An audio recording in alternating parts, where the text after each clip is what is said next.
was at Nike 22 years. I was there 13 years. And you know from day one that like the goal is lightweight, but everybody puts on the lightest products that they can. They go in the gym and the first thing they do is pick up a weight. Life is too short to be confined. So get out, zip up, and wear your weight. Have something that's not a .com domain. The perception is very quickly of like, oh, this is a startup. This is, maybe not established. It affects the credibility of the brand, the trust, the immediate trust.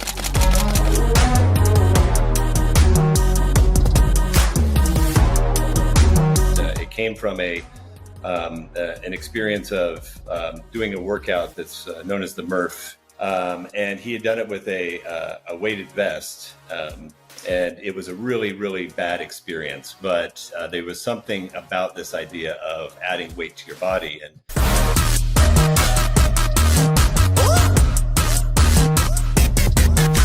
for people that haven't heard of Omorpho, I guess, how do you explain what you guys do, or tell us a little bit more about Omorpho? Welcome to the Grit.org podcast. In these episodes, they speak to top achievers in athletics and business to understand the habits and mindset they apply in order to build more grit.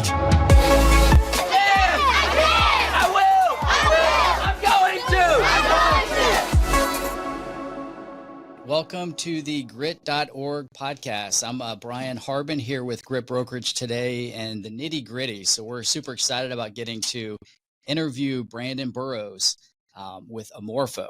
And he's from Portland, Oregon, graduate of Oregon State University, got an MBA from San Diego State University, and has been head of digital with Omorpho for the past 4 years.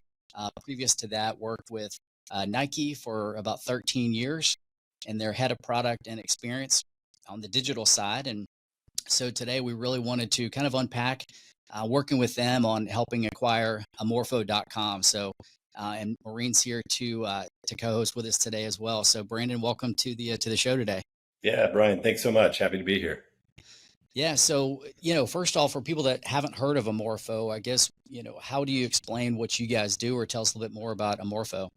Yeah, so at Omorpho, we make an entire collection, a line of weighted training gear. And really what we've sought out to do is create, a collection of products that people can integrate into any activity that they like to do, whether they like to walk and hike, run, whether they're trying to improve their performance for their sports.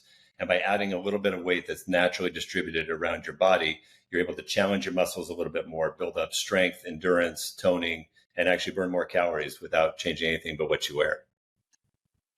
And where did the original concept come from? It was kind of our founder, Stefan Olander. He started working on this about in 2017, and it came from an experience of doing a workout that's known as the Murph. If you've ever heard of it, it's a pretty intense workout that's done sometimes on Memorial Day. And he had done it with a weighted vest.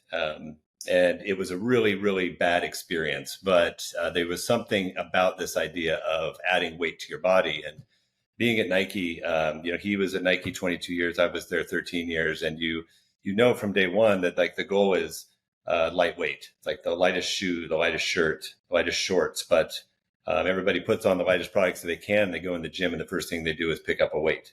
And why is that? Because you need resistance to challenge your body to make you stronger. And so that really kind of started down this path of thinking about, nobody had really done kind of an elegant and accessible way of naturally adding weight to your body that could promote natural movement and add that challenge across a wide range of activities. And that's really kind of where Omorpho started from. Yeah, it's a brilliant concept. And so tell us, coming over to Omorpho 4 years ago, tell us, kind of your initiative and coming on board and kind of how your previous experience with Nike has helped you with that transition. Yeah. I mean, Stefan and I both, we had worked together for a number of years at Nike when in digital innovation. And we did a lot of work together creating basically the whole host of Nike's apps. If you think of like Nike Run Club, Nike Training Club, we've created things like the Fuel Band. We did things in basketball and training. And, the common thread there was, constantly learning, constantly trying to find new ways to break through and connect with consumers, trying to find new ways to help enable people to live a more fit life. And I think that was kind of a common thread. And as Stefan was starting to turn the corner and going like, hey, I think we've got a product, and I think we've got a market, and I think we're going to, we're going to launch this thing. It just felt like a great moment for me to kind of switch gears. And I'd always kind of had that itch to try to build something from scratch. It's very different than when you're starting from a large brand like Nike with tremendous resources. When you switch to a startup where nobody knows you, and you're fighting for customer attention, and you've got really just have to make sure you're getting the most out of every dollar. It's a very different mindset. But I was able to take a lot of that experience and the learnings from when I was at Nike, and really just directly apply those to Omorpho on day one. That's great. When you were figuring out how your name and brand, was going to work, how did you decide on Omorpho?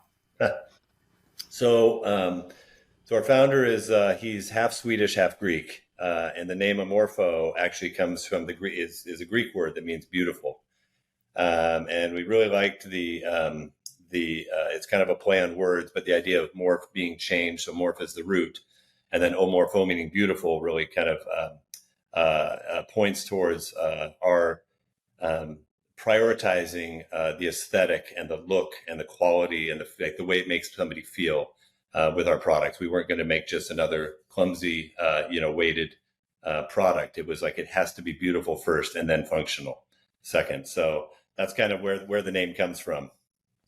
And it sounds like that was a name that was established pretty early on, right? So they kind of knew that was the brand. And I think the first domain you guys started with was omorpho.fit, right? So walk us kind of through that process. Or was it just the first available, hey, let's run with it until we can get something going kind of thing? Or yeah, I think it was always it's always intended to be the brand. It was a shame at the time that Omorpho.com wasn't available out of the gates, but we felt like, the world was starting to be more open and accepting to other domains. .fit was a nice play, being that we're working in the kind of fitness space. There were other permutations that we were able to get a .com domain for, but nothing that was just the brand name. So that was like, we just said, like, we're going to overcome. We're going to make Omorpho.fit the name. There was some initial attempts to try to see if we could secure the .com domain, but it was just dead air. It felt like there was a domain squatter that held it and wasn't really responding to anybody. And so we kind of we said, this is it. It's go time. We're launching with .fit. Yeah. And did you guys acquire some other domains around Omorpho.fit at the time, or was that kind of the only one? And I do have a follow-up question to you on that as well. Like, with launching with Omorpho.fit, were there any challenges that you faced going with a non.com in terms of kind of having that extra explanation in terms of the brand? Yeah, there was a few other permutations we grabbed up. I'm trying to remember what they all are now, but it was like, Omorpho Gravity Sportswear, which is the name of our collection. We think we did get Omorpho.fit and a few others, but nothing that was quite as succinct.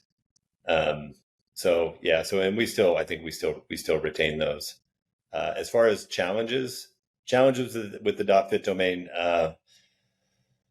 it's just the authenticity was a challenge. I think especially as a new brand that's just coming out, when you have something that's not a .com domain, the perception is very quickly of like, oh, this is a startup. This is, maybe not established. It affects the credibility of the brand, the trust, the immediate trust. And then there's technical challenges too with, spam filters, junk filters look at, non.com domains a little bit more stringently than they do, .com. And so we were dealing with that as well, things getting caught in people's filters, marketing that wasn't necessarily always getting through, at the rate that we wanted it to get through. So Yeah. And I know too, when it comes to domains, it's not always necessarily the top priority in terms of, hey, we need to upgrade. But was there a tipping point for you felt like where it was time to go from Omorpho.fit to figuring out the alternative? Yeah, I think we were about trying to think of the timeline, but we were about a year in, and we felt like we were starting to get a really good foothold. Our kind of early successes with some key athletes and entertainers, as well as just our customers, that learned about it and got it, became like really strong advocates. We were seeing a high repurchase rate, we were seeing a high advocacy rate, high NPS scores. We're like, okay, this is we have something here. It's like maybe this is a time to, to try to secure the .com domain and really kind of establish ourselves. So that's kind of where we were at. And then, we tried kind of a direct reach out again to the owner of the domain, and just, no response. And we were at a point where our founder was ready to, he's like, yeah, we're just not going to get it. We just gotta, he was in a mindset of like, it's just going to be .fit, and that is what it is. We're going to make it work. And that's when I started doing a little bit of my own searching. It was like, yeah, maybe there's somebody that can help us do this, that does this. Like, this is what they do. And through my own, kind of web searching, I came across Grit, and felt like that was a good fit for what we needed, so that's kind of where it started. Yeah, I was going to kind of ask you, but I think you pretty much answered it. What were the challenges you started facing when you knew it was time to change your name? But it sounds like, you went through that process and realized you needed to come back to the .com. Yeah, I think that, and also, some of the things that I mentioned were, very explicit. Like, we could see, you can see, things getting caught in spam filters and whatnot. But there was also kind of like a softer side of it where, you could read, like, talking with investors or, kind of A-list athletes, entertainers, you name it. And you could just sense a little bit of like, are these guys, is this for real? Are these guys going to make it? Is this, and I don't know that it was always because of the domain, but it was just one more thing that's very, our brand, I'd say, especially being a D2C brand, e-commerce, having an e-commerce site that's running our sales, like, it just, it's something that people see every day. And the more and more we started putting it out in our marketing, we could just feel that it was like, yeah, these other brands sit at another level. That just feels like we're still stuck in this like small startup space. So a little bit of like the softer side of just knowing it was time. Yeah. And when you're working with athletes that are then looking to put their name on it, they're kind of questioning, hey, do we want to associate with a company that, and working in, digital for so long, I guess you'd never really kind of run across the domain problem before. Yeah. No, first time. It was fortunate enough to be, spending most of my career working for brands large enough that it already just like they'd secured it. It was kind of a non-factor. And so, it was pretty much a no-brainer at that point in terms of, knowing that you needed to get the .com, and then obviously kind of reached out to Maureen. And Maureen, you want to give us a little color on how that process went down and the initial conversations with the owner? Absolutely. Brandon reached out to me in June of 22. It was probably at the time when you made that decision, we need to go after this domain. And to the point of what you were making, when we talked, you told me for 2 years, your CEO had tried to reach out to the owner and never gotten a response back. Yeah. And so I said, well, let me do what I do to try to reach out and get him to reply. And the big win was I got him to reply.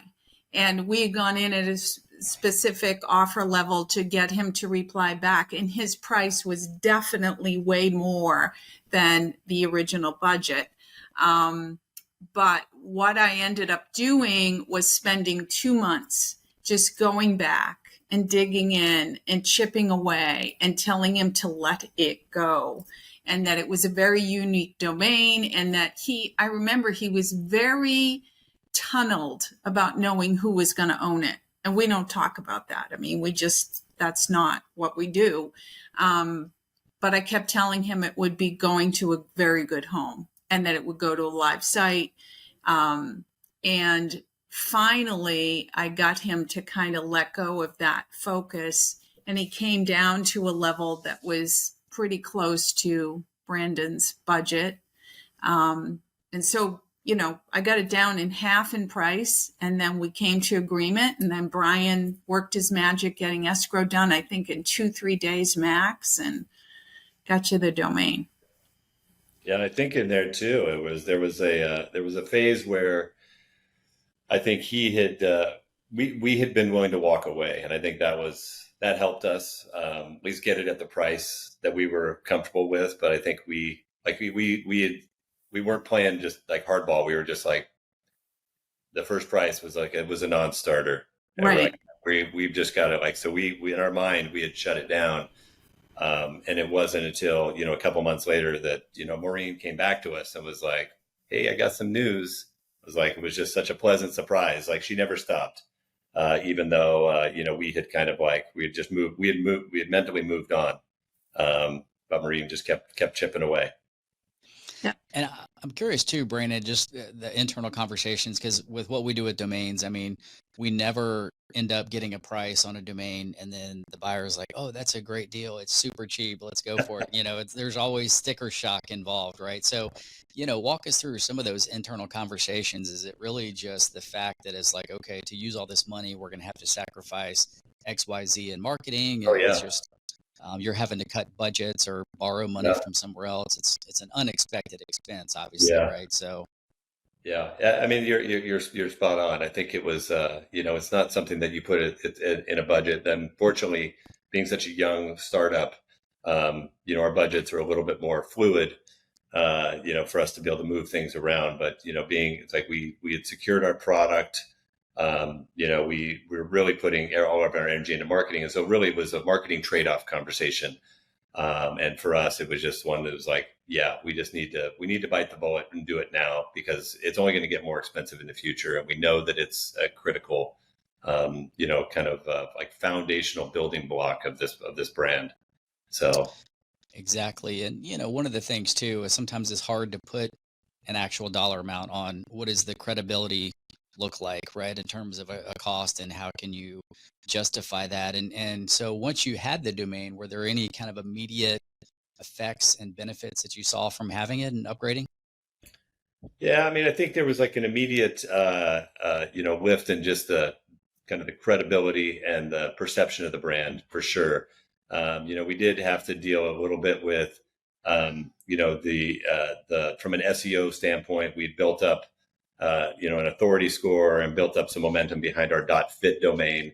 As soon as we switched to .com, it was a hit. It took us about a year before we actually got it back to the level we were at before we made the switch. But it's a long game, and so it was only going to get harder if we'd done it a little bit later. So, but everything else around it, like the technical switch, was super smooth, super smooth. And looking back, any kind of longer term effects that you've seen from the upgrade, or anything other than the immediate effects of the new brand or the new name? No, I think honestly, it's like it's one of those, like once we had made that jump, it was just everything about the brand felt a little bit more like legitimized. It felt like it had leveled up the entire playing field for us. And again, from talking to investors to ambassadors to consumer perception to we started to see over time. I mean, there was a lot of factors, but we started seeing conversion rates really start to rise. So I think it's going to be one of those moves that multiple years from now we look back on and we're like, man, that was a step changer when we did it. Yeah, definitely. And I know you mentioned too early on that your product is really more of a B2C. At the same time, though, I know earlier this year you guys made the announcement, y'all had a partnership with Dick's Sporting Goods, which is huge. So now you're kind of in the B2B business as well. So I'm sure from that standpoint, it's been helpful as well. Like it just opened up a lot of doors. I think it would have been, going into we had conversations with Equinox. We were working with Dick's. We've opened up, been doing some work with Orange Theory Fitness. Like, there's just a lot of these channels that are only going to deal with legitimate brands. And I think one of the things that we kind of our internal credo, which is like punching above our weight. We're still a small company. We're coming up on our 3-year birthday in November. But I think that the brand has a presence that feels bigger. And I think part of that is it's the way that we do our marketing. It's the people that we work with.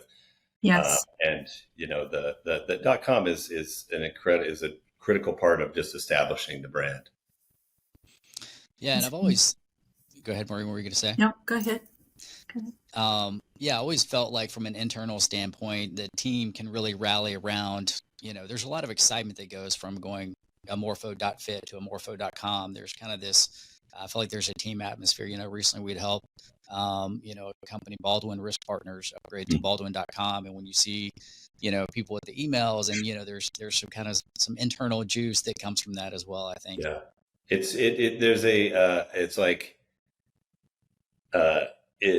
indicates like staying power. It's like, it doesn't feel like it's a flash in the pan. It doesn't feel like it might go away tomorrow. It's like, oh, this is here to stay. This is real. Yeah, this is real. Well, fantastic. Well, Brandon, we really appreciate you hopping on today, and Yes. love the product, what you guys are doing. I guess any product announcements or anything that you wanted to give a shout out to while you're on? Yeah, I mean, well, I just say we just launched an entirely new heather gray collection of our gear this last Thursday, which has been just tremendous response from our customers, from athletes. I'd say, check it out. We're always working on new styles. We're always working on new looks. And it's really, it's because it's important to our customers. It's like they want something that's going to feel like an extension of them. And they want their ability to express themselves through, color and aesthetics. And so it's not just a functional piece. It's a beautiful, integral part of your workout kit. So. Yeah. And for somebody like myself, for example, 165 pounds, never really worn one before. Do you recommend, is there a certain, I'm guessing they have like interchangeable weights that come with it, or do you start with like a lower 5 pound and then kind of eventually build up? Yeah. So out of the gates, our vest, all of our products are fixed amount of weights. And that was done intentionally to make sure that it was going to be the most comfortable, most flexible, products, and make it very easy on the decision making. You start to present a lot of different weight options, and now all of a sudden people are like, I don't know what I need. And so we intentionally, like our men's vest, we call it the G vest, is 10 pounds. Our women's G vest is 5 pounds. They're the most versatile. It's our flagship product. It's the most versatile product that we make. And it's just so easy to integrate. So, we need to get you into a G vest. So, after this, get on our site and shoot me a note. Let me know what color you're looking for. Yeah, no, definitely would love to wear one and add it to my routine for sure. Yeah, it's great for everything from like just throwing it on, going for a walk, turns your walk into a workout. If you like to run, if you do, body weight fitness, it's just, there's so many ways to integrate it. We get a lot of people who they buy their gear thinking about like one specific use case, and then they end up wearing it for everything because it is such a versatile piece. So yeah, let's get you taken care of. Yeah, if I wear a shirt over it, it makes me look even more bulky, right? So that's a benefit too. There you go. Well, thank you again, and this has been phenomenal, and it's great for buyers that are in a similar situation as you to kind of hear the mindset. And I think for domain owners to see domains going in good hands of people that can really use them and monetize them, and how beneficial it is to so many people. So thank you again for taking the time to hop on today. And we're definitely cheering for you over here at Grit I Brokerage. constantly tell everybody about your product because I just think it's great. So I'm your own little PR person over here, but keep it up. But it was phenomenal talking and working with you, Brandon, and it's been great. Yeah, we're big fans of your guys. It was a no-brainer coming on here. Just really appreciate the work you guys did for us, and just can't thank you guys enough. So much appreciation. Welcome. Thanks, Brandon. Appreciate it. We'll talk soon. Okay, take care. Bye.